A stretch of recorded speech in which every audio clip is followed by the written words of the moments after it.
Daniel Schaffer Rentch, Shepherdstown's most venerable resident and one of the oldest men in West Virginia, died at his home in this place last Friday morning about 6 o'clock at the age of 96 years, 7 months, and 7 days. In the death of Mr. Rentch, a very remarkable man has passed away. He was born August 22nd, 1821.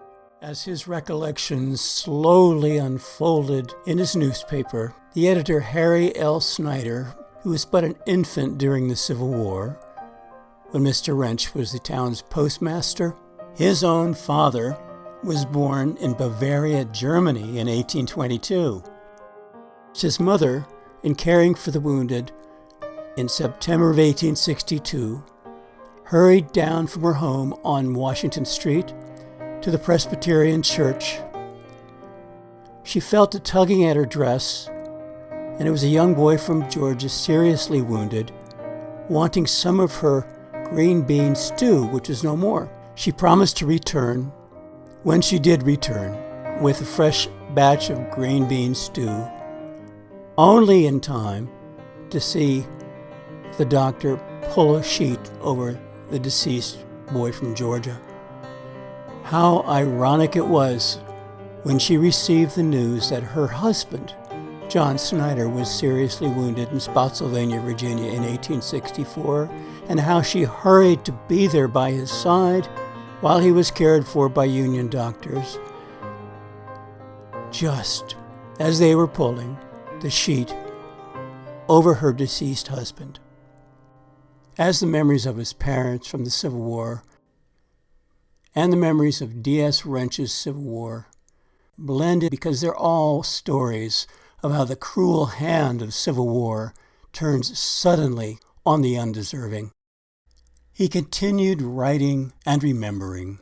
Although the Civil War has been ended for 53 years, Mr. Rentch was above the age for service in that great conflict, and so was a non-combatant, and he was arrested by the Union forces on a number of occasions. While the stock of goods in his store was often looted, the most serious episode that befell him during the war was when he was arrested and taken to Fort McHenry in Baltimore. And the great crime that placed this devout churchman in a prison within sight of the gallows was that he made a really nice cape for a guy.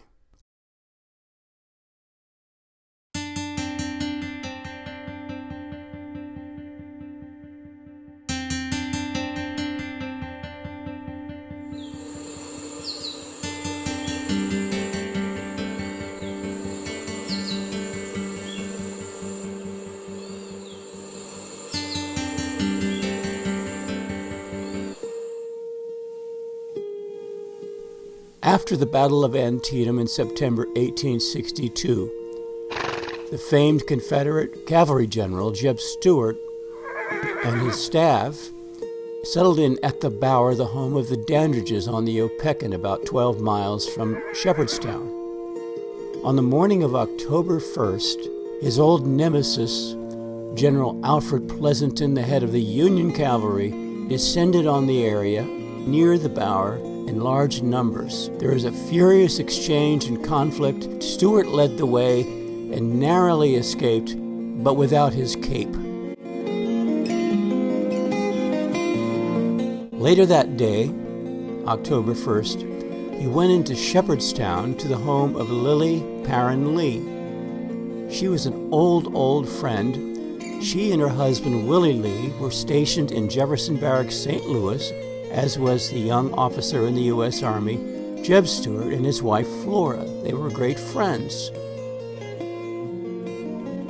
At one time there, admirers of Stuart gave him a set of silver spurs, which he enigmatically turned and gave to his friend, Willie Lee.